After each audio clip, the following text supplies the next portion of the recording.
जैसा कि हम कल देखे थे कि जो F बराबर W टेन थीटा पर हमारा सब कुछ आया था। जब दो चार्ज एक थ्रेड से जुड़ा रहता है, जब दो चार्ज एक थ्रेड से जुड़ा रहता है, तब हमारा जो फोर्स F बराबर जो आया था वो आया था W टेन थीटा, या कह दे कि F बराबर mg टेन थीटा, या कह दे कि टेन थीटा बराबर F अपॉन mg। इस पर हम देखे थे जब भी हम दो चार्ज को एक थ्रेड से लटकाएंगे तो क्या होगा। दूसरा, जब भी हम एक चार्ज प्लस क्यू लेते हैं, दूसरा चार्ज प्लस टू क्यू लेते हैं, तो थीटा बिटवीन द एंगल जो होता है वो दोनों को सेम होता है। जब तक कि मास न चेंज किया जाए तब तक थीटा पर असर नहीं पड़ता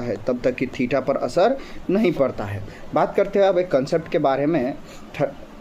एक कंसेप्ट जो है वो जब भी किसी को पानी में डालते हैं तो नीचे से एक बॉयंट फोर्स लगता है। ये आप जानते हैं कि ये m मास का ऑब्जेक्ट है बच्चों, ये m मास का ऑब्जेक्ट है, उसको नीचे mg लग रहा है, बॉयंट फोर्स ऑफ थ्रस्ट लग रहा होगा। आप लोग इसको ये रॉ जो है that is density of the material, sigma जो है वो डेंसिटी ऑफ द मटेरियल है, रॉ जो है वो डेंसिटी ऑफ द लिक्विड है। ये सब जो यहाँ से जो जी इफेक्टिव आता है ये फ्लूइड का कंसेप्ट है। क्या है ये? फ्लूइड का कंसेप्ट है। ये क्या है? फ्लूइड का कंसेप्ट है। आपको ये फ्लूइड का कंसेप्ट आना चाहिए, हम यहाँ नहीं बताएंगे क्योंकि ये फ्लूइड में अच्छे से पढ़ा चुके हैं कि फ्लूइड में कैसे जी इफेक्टिव निकाला जाता है। चलिए बच्चों बात करते हैं। Two identical charge sphere are suspended by a string of equal length, मतलब कि एक पेज ऐड किया जाए। चलिए ध्यान से देखिए। Two identical charge sphere are suspended by string of equal length, मतलब कि दो चार्ज स्फीयर को इक्वल लेंथ पर अगर अपन सस्पेंड कर रहे हैं, दो चार्ज स्फीयर को अपन इक्वल लेंथ पर अगर सस्पेंड कर रहे हैं और उसके बीच का एंगल जो है दैट इज एंगल बराबर 30 degree with each other. When suspended in a liquid of density इतना 0.8 gram, then angle remains the same. Theta क्या है? सेम है। दो थ्रेड से चार्ज लटका दिए हैं, पहले उसको एयर में रखे, अब उसको एक डेंसिटी में देंगे। The angles remains them, then find the material of the square, then find the density of the material of the sphere. क्या लिखा है? If the density of the material of the sphere is इतना, the dielectric constant of the liquid. देखिए क्या किया है इसमें, वो नहीं देखते हैं। बात करते हैं। हम जानते हैं कि इसमें देखिए इसके हिसाब से देखा जाए बच्चों, तो इसके हिसाब से आप लोग जी इफेक्टिव निकाल के कर सकते हैं। पहला फ्लूइड का कंसेप्ट, इसके हिसाब से क्या निकाल के कर सकते हैं? जी इफेक्टिव निकाल के कर सकते हैं। अब मेरे हिसाब से देखिए, F बराबर W टेन थीटा, F बराबर W टेन थीटा। चलिए देखिए बच्चों, इसमें क्या है, दो कंसेप्ट से अपन सीख सकते हैं इसको। एक तो आपका फ्लूइड वाला कंसेप्ट हो गया जो इफेक्टिव जी निकाल के, वो आपको ऊपर में कंसेप्ट बताया गया है जो इफेक्टिव जी। उससे ज़्यादा आसान बच्चों देखते हैं इसको, उससे ज़्यादा आसान अपन देख रहे हैं। चलिए हम जानते हैं कि F बराबर W टेन थीटा, F बराबर W टेन थीटा होता है। ठीक है, चलिए F बराबर W टेन थीटा हम जानते हैं। चलिए F डैश बराबर F बाई के, F डैश बराबर F बाई के, F डैश बराबर F बाई के, यानी कि net electric field, net force between the charge particle जैसे ही डाइलेक्ट्रिक मीडियम में डालेंगे तो वो कम हो जाएगा। यानी कि इसको लिख सकते हैं K बराबर F अपॉन F डैश। अब देखिए कुछ नहीं, K बराबर F, ओरिजिनल F क्या था? mg tan theta. अब जो F डैश आ जाएगा उसमें ऊपर की तरफ बॉयंट फोर्स भी लगेगा, यानी कि mg minus buoyant force that is mlg into tan theta, mlg into tan theta cancel हो जाएगा। हमको k का वैल्यू निकालना है, तो k का वैल्यू निकालना है तो बच जाएगा अपने पास mg into mg minus ml into G common ले लेंगे। k देखिए, k बराबर के बराबर m, डेंसिटी बराबर मास बाय वॉल्यूम, मास के जगह dv, यानी कि ये जो मास है ये मास जो मटेरियल का है, ये मास किसका है, मटेरियल का मास है, जो दो बॉल नीचे रखे हैं उसका मास है, ये मटेरियल का मास है, और ये मास जो है वो मास ऑफ द लिक्विड है, जिस लिक्विड में उसको डाले हैं। चलिए यहाँ से मास लिखते हैं, डेंसिटी इसका दिया था रॉ इंटू भी अपॉन रॉ इंटू भी इंटू सिग्मा इंटू जी, सिग्मा इंटू भी कट जाएगा। के बराबर मटेरियल का डेंसिटी 1.6 दिया है, 1.6 माइनस 0.8, आपका डाइलेक्ट्रिक कांस्टेंट जो आ गया वो आ गया 2। सबसे ज़्यादा आसान है ये क्वेश्चन। अगर हम इसी चीज़ को फ्लूइड के हिसाब से सॉल्व करेंगे तो हो सकता है थोड़ा लेंदी पड़ जाए, लेकिन हम जानते हैं जब भी एक पॉइंट से दो थ्रेड के बीच में जब थीटा एंगल पर सस्पेंड किया जाए, हमें एक ही चीज़ चमकना चाहिए, दैट इज F बराबर W tan थीटा।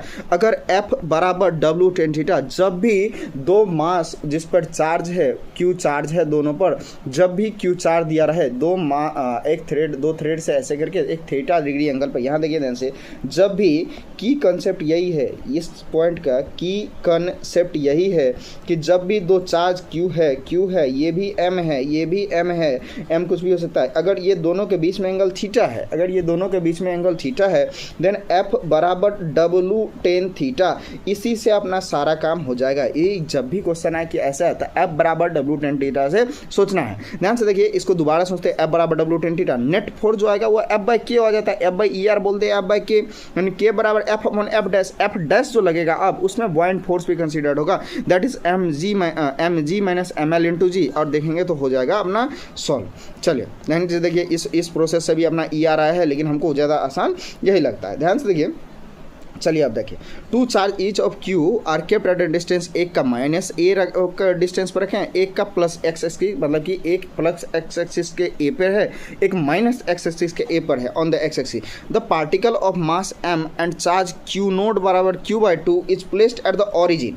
चलिए कोई बात नहीं, ये है एक्स एक्सिस मान लिए, ऑरिजिन कहाँ है, place Q naught is placed at the, if the charge Q naught is given a small displacement, y जो है बहुत छोटा है along the y axis, then net force along the particle is proportional to. ध्यान से देखिए, अच्छा question है। क्या कह रहा है कि दो चार्ज है, ये रहा आपके पास प्लस Q चार्ज, ये रहा आपके पास प्लस Q चार्ज, ये भी है प्लस Q चार्ज, ये रहा ओरिजिन से एक Q नोट चार्ज को Q नोट बराबर Q/2 पे रखा गया है। अब बोल रहा है कि नेट फोर्स जो है वो प्रोपोर्शनल टू क्या होगा। बच्चों ये R मान लेते हैं, ये भी R मान लेते हैं। ध्यान से देखिए, ये भी R, ये भी R, सुनिए, ये भी R, चलिए ये भी R, ये भी R। चलिए इस पर देखिए, ये इधर की तरफ फोर्स लगाएगा, ये इधर की तरफ फोर्स लगाएगा। चलो देखिए, ये इसका हाइपोटेनस हो जाएगा y²/r, निकाल सकते हैं। चलिए F1 निकाले अपन, F1 इधर की तरफ लगेगा, यानी F1 के Q1 Q/2 upon R², F2 भी सेम आ जाएगा। चलिए ध्यान से देखिए, इस डायग्राम में अपन देख रहे हैं, ध्यान से देखिए, मान लेते हैं कि ये थीटा एंगल है, ये मान लेते हैं थीटा एंगल है, ये भी थीटा एंगल है, तो ये थीटा एंगल है। ध्यान से देखिए बच्चों, अगर ये थीटा एंगल है तो ये भी थीटा एंगल होगा, अल्टरनेट अपोजिट कहते हैं। ये थीटा एंगल तो ये भी थीटा एंगल, और ये भी थीटा एंगल, ये थीटा तो ये भी थीटा, यानी इस थीटा का ये चिपका हुआ component that is F cos theta, ये थीटा से चिपका हुआ component that is F cos theta, और ये है F sin थीटा, यानी कि नेट फोर्स जो आ जाएगा वो 2F sin थीटा आ जाएगा, क्योंकि ये F cos थीटा और ये F cos थीटा आपस में इसको कैंसिल कर देगा। अगर ऐसा है कि ये F cos थीटा कैंसिल कर देगा, तो ये देखिए 2F cos sin theta, 2F sin theta, F का वैल्यू हम निकाल चुके हैं, F रख देंगे, और sin थीटा का वैल्यू एक ट्रायंगल में से पुट कर देंगे। जैसे ही पुट करेंगे F नेट,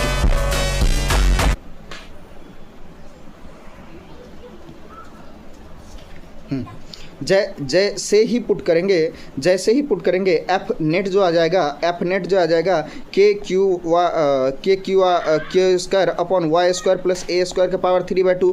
ध्यान से देखिए, यहाँ जो है y जो है बहुत कम है a से, तो y को यहाँ पर हटा सकते हैं, y को क्या कर सकते हैं यहाँ पे हटा सकते हैं। सुनिए, y को यहाँ पे हटा सकते हैं, इसी को बाइनोमियल थ्योरम कहते हैं। इसको y को यहाँ से रिड्यूस कर दिया जा सकता है। ये सब आप लोग पढ़ के आए हैं बाइनोमियल थ्योरम के। दोबारा सुनिए, क्या है कि दो चार्ज है q a डिस्टेंस पर x एक्सिस पर रखा हुआ है, एक प्लस a एक माइनस a, और y डिस्टेंस पर अपन q/2 चार्ज को रख रहे हैं। y डिस्टेंस पर अपन किसको रख रहे हैं? q/2 चार्ज को रख रहे हैं। कि इसका पिक्चर कुछ ऐसा, ये रहा प्लस q, ये भी रहा प्लस q, ये रहा ओरिजिन, ये रहा a डिस्टेंस, ये भी रहा a डिस्टेंस, और यहाँ पर एक चार्ज रख रहे हैं। तो इधर की तरफ भी फोर्स लगाएगा, ये इधर की तरफ फोर्स लगाएगा, नेट फोर्स कुछ इधर की तरफ आएगा। नेट फोर्स जो इधर की तरफ आ रहा है F बराबर that is F 2f sine theta. देख सकते हैं आपके सॉल्यूशन में 2f साइन थीटा लिखा हुआ है, 2f साइन थीटा लिखा हुआ है। और f का वैल्यू रखेंगे, k का वैल्यू भी रखेंगे, f का वैल्यू रखेंगे, k का वैल्यू लिखेंगे, हमारा आ जाएगा बाइनोमियल थ्योरम लगाएंगे, हमारा क्वेश्चन आ जाएगा। चलिए नेक्स्ट क्वेश्चन देखिए, two particle A and B which having charge Q are placed at a distance D। चलिए ठीक है, D part, where should be particle Q be placed perpendicular so that experience a maximum force। so क्या हो, ये experience करें maximum force. इसमें integration F maximum निकाल लेंगे अपन। सेम पिछला जैसा क्वेश्चन है उसी के जैसा ये भी क्वेश्चन है। एफ मैक्सिमम निकालने के लिए एक बार डिफ्रेंशिएशन करेंगे, इतना हार्ड नहीं आएगा, कितना भी आएगा तो इतना हार्ड नहीं आएगा, फिर भी आप पढ़ सकते हैं। ये जेईई मेन में आया हुआ क्वेश्चन है, उसको एक बार डिफ्रेंशिएशन कर देंगे, आपका आंसर आ जाना चाहिए। ध्यान से देखिए, चलिए आया हुआ क्वेश्चन बात करेंगे। Two force of repulsion between two point charge is F when they are a distance of 1 meter apart। now they are replaced by a conducting sphere of radius 25 centimetre. ध्यान से देखिए बच्चों, क्या हुआ है कि दो पॉइंट चार्ज के बीच में लगने वाला फोर्स, दो पॉइंट चार्ज के बीच में लगने वाला फोर्स F है, दो पॉइंट चार्ज। अब उसको क्या करें कि एक कंडक्टिंग स्फीयर से रिप्लेस कर दिया जाए जिसका रेडियस दिया है 25 सेंटीमीटर, जिसका रेडियस दिया है आपको कितना 25 सेंटीमीटर। बताइए, अगर रेडियस दिया है तो डिस्ट्रीब्यूशन ऑफ चार्ज आ जाएगा, यानी कि पॉजिटिव के बीच में रिपल्सन आएगा। यानी कह सकते हैं, यहाँ क्या कह सकते हैं कि इफेक्टिव दूरी जो है अब बढ़ गया है, इफेक्टिव दूरी जो है वो बढ़ गया है, इफेक्टिव दूरी 1 मीटर से ज़्यादा हो गया है। अगर इफेक्टिव दूरी बढ़ रहा है, नीचे आर का वैल्यू बढ़ रहा है, यानी एफ का क्या होगा इन दिस केस, कम होगा। मान लेते हैं कि ये पॉजिटिव चार्ज है, अगर ये पॉजिटिव चार्ज ना रखे, एक निगेटिव और एक पॉजिटिव चार्ज रहता, तो बताइए निगेटिव और पॉजिटिव चार्ज, मान लेते हैं एक पॉजिटिव चार्ज है एक निगेटिव चार्ज है, तो क्या ये आपस में अट्रैक्शन लगाता कि नहीं लगाता? आपस में ये अट्रैक्शन लगाता, तब इफेक्टिव दूरी आर इफेक्टिव जो है वो आर इफेक्टिव जो है ये क्या हो जाता, कम हो जाता। ये आर इफेक्टिव जो है वो क्या हो जाता, कम हो जाता। ये आर इफेक्टिव जैसे ही कम हुआ, मतलब कि ये कह सकते हैं, देखिए नेक्स्ट केस में क्या है, आर इफेक्टिव यहाँ क्या हुआ है, कम हो गया है। आर इफेक्टिव क्या हो गया है, यहाँ पे कम हो गया है। आर इफेक्टिव जैसा ही कम हो गया, यानी कि एफ जो है वो बढ़ जाएगा। आर इफेक्टिव जैसे ही कम हुआ है क्या होगा, एफ बढ़ जाएगा। चलिए बच्चों ध्यान से देखिए, थ्री चार्जर, एक का है -Q1 plus Q2 minus Q3 as placed as the shown in the figure. चलिए इसका फिगर देख रहे हैं, ये रहा इसका फिगर। चलिए as shown in the figure the x component of minus Q1 is proportional to x component देख रहे हैं। चलिए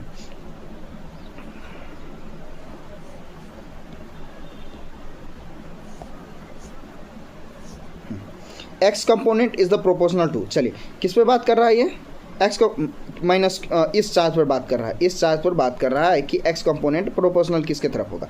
चलिए ये जो माइनस Q3 है, ये माइनस Q3 माइनस इधर धकेलेगा। चलिए ये जो है, ये जो Q2 है, ये Q2 इधर की तरफ धकेलेगा, ये इधर की तरफ धकेलेगा, और ये इधर की तरफ इस पर फोर्स लगाएगा, दो फोर्स।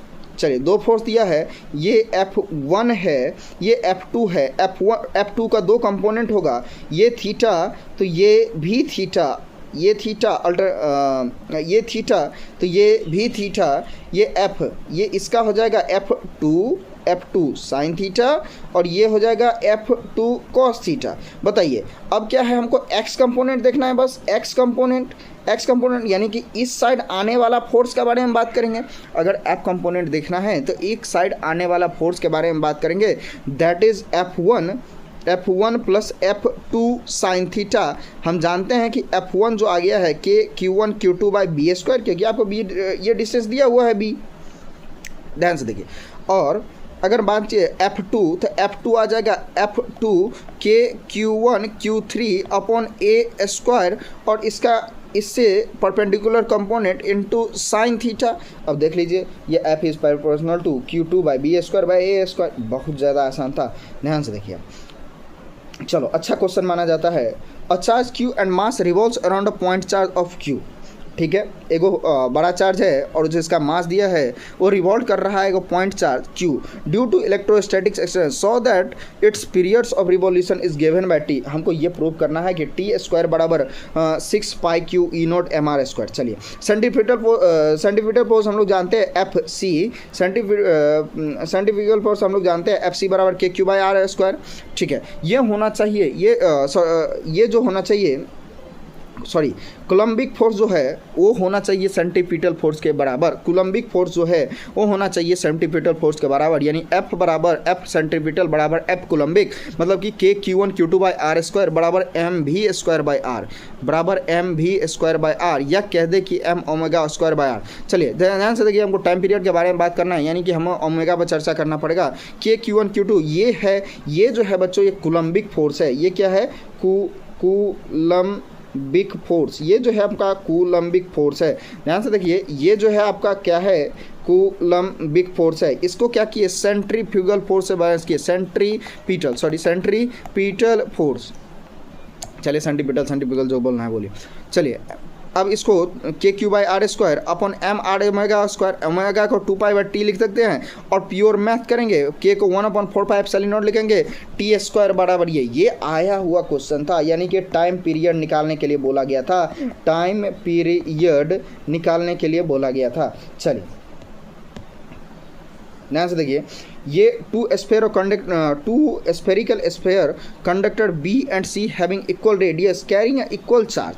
चलिए क्या कह रहा है कि 2 स्फेयर है, एक है B एक है C हैविंग इक्वल रेडियस, दोनों का रेडियस R दिया है, इसका भी रेडियस R दिया है, और इस पे भी दोनों पर इक्वल चार्ज है। Repel each other with the force F force से ये आपस में रिपेल कर रहा है। क्या कर रहा है ये F?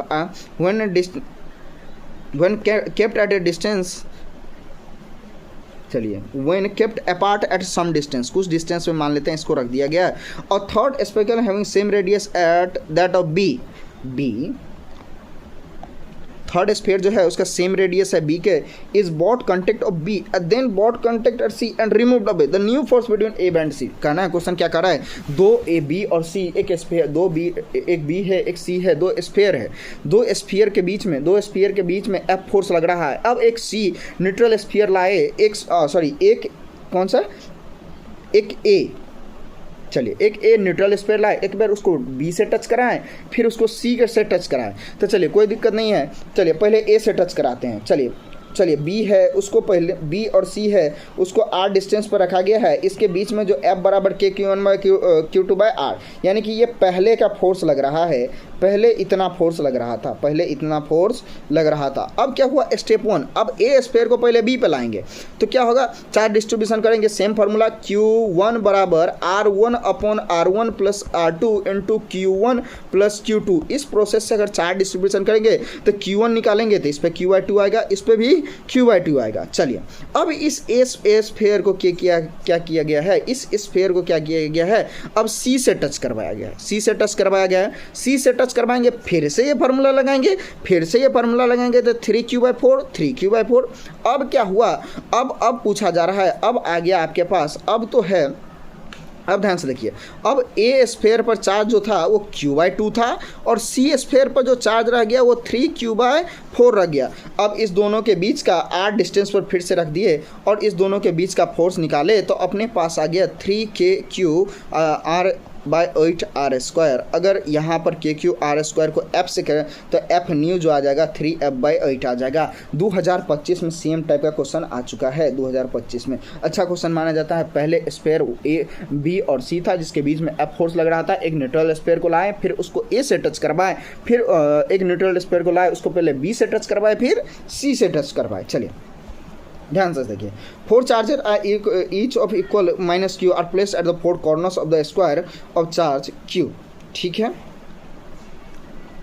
चलिए 4 चार्जेस है equal minus Q are place at the four corner of the square and a charge Q at the centre, यानी कि 4 माइनस क्यू चार्ज को क्या कर दिया गया है, 4 माइनस क्यू चार्ज को उसके कॉर्नर पर रख दिया गया है और उसके एक प्लस क्यू चार्ज को सेंटर पर रखा गया है और system remains in equilibrium then find the value of Q.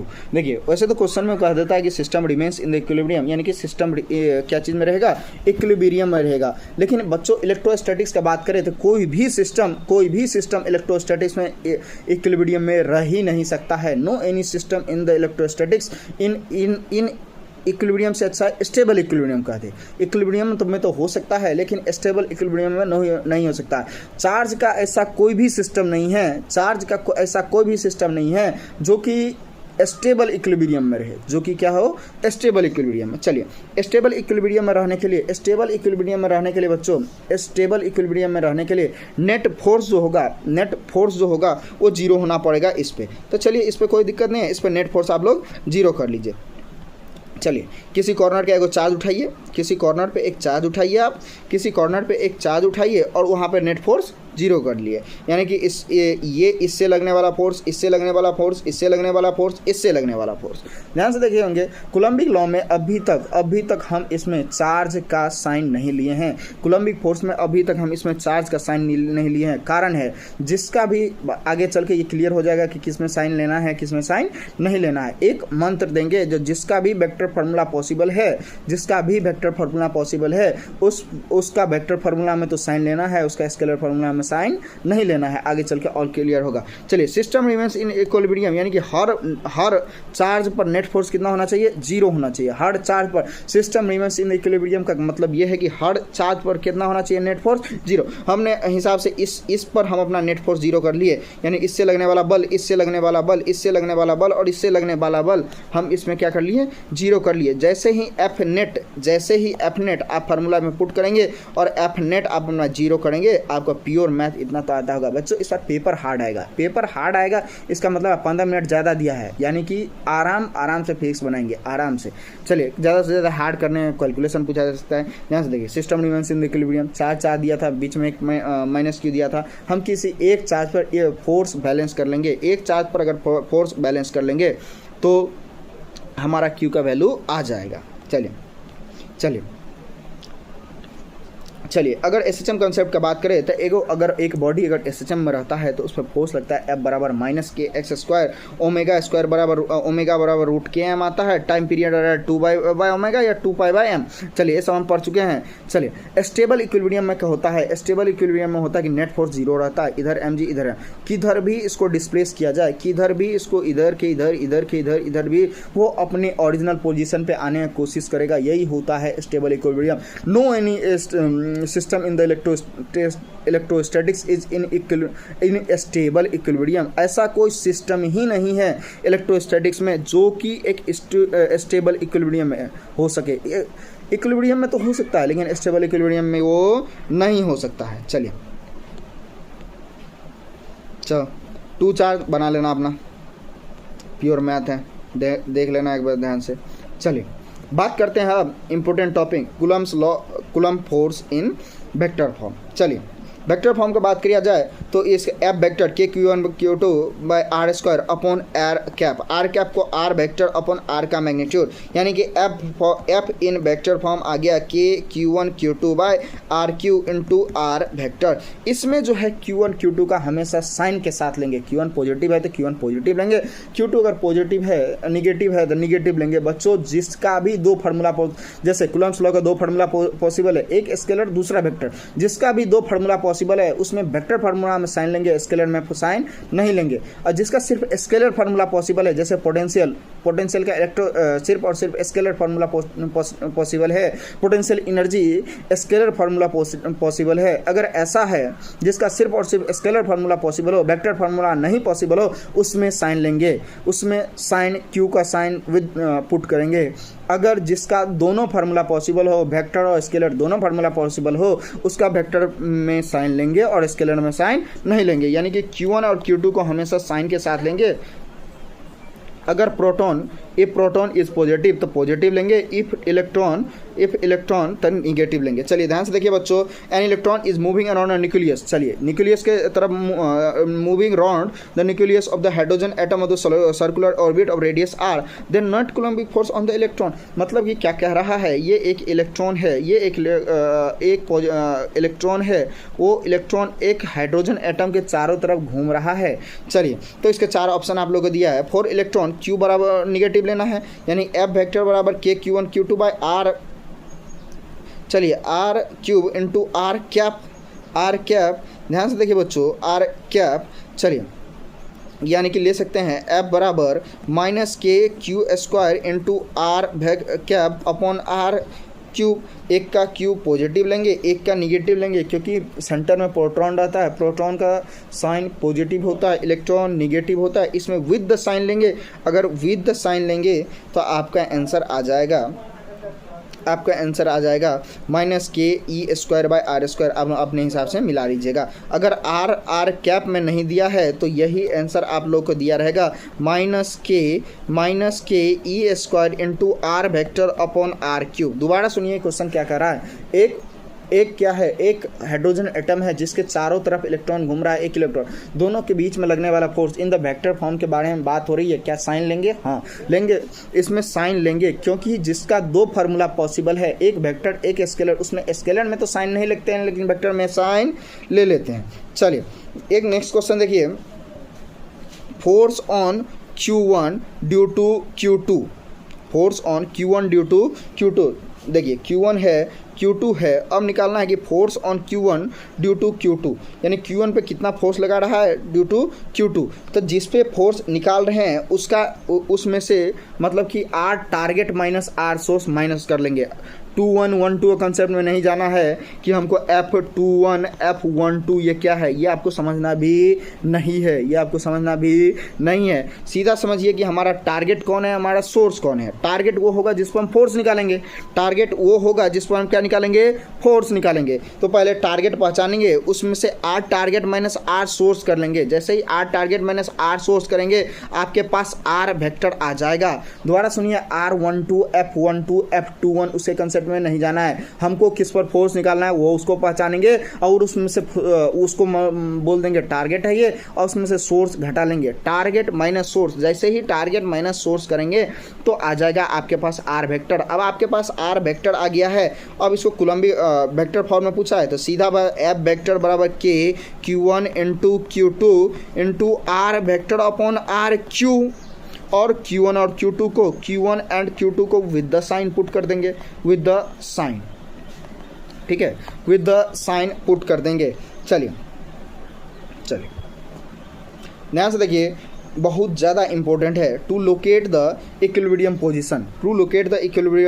Charge अगर सेम साइन का हो तो बीच में कहीं आएगा, उसका इक्विलिब्रियम पोजीशन बीच में कहीं आएगा। क्यों बीच में आएगा? मान लेते हैं कोई चार्ज है प्लस Q, ये इसको इधर की तरफ धकेलेगा, ये इधर की तरफ धकेलेगा, ये चार्ज उसको इधर की तरफ और ये चार्ज उसको इधर की तरफ, यानी कि बीच में कहीं ना कहीं इक्विलिब्रियम पोजीशन आएगा।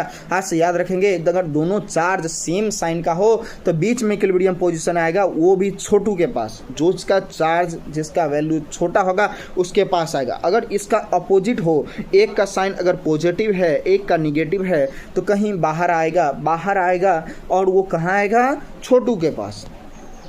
चलिए यानी कि कहने का बात यह है कि तीसरा चार्ज, 2 चार्ज है, तीसरा चार्ज कहाँ रखे जो इक्विलिब्रियम में आए,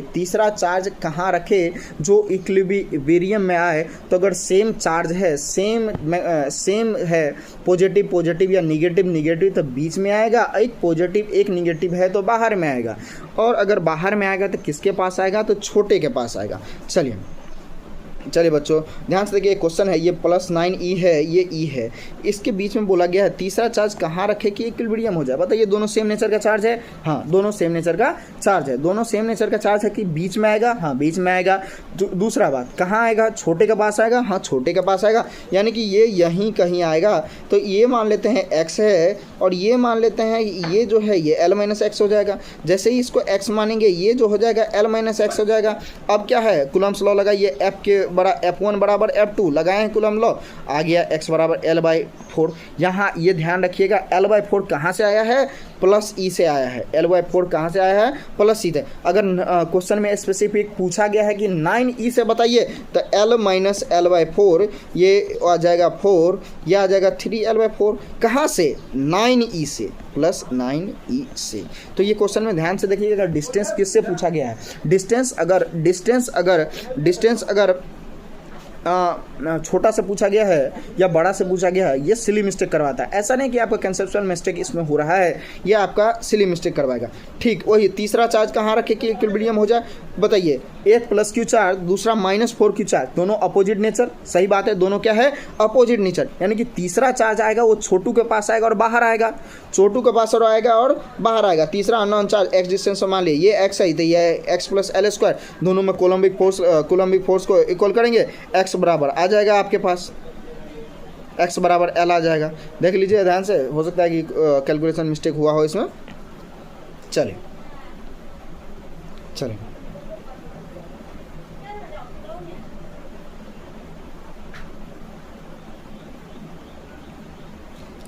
ये सब सेम कंसेप्ट पे क्वेश्चन है।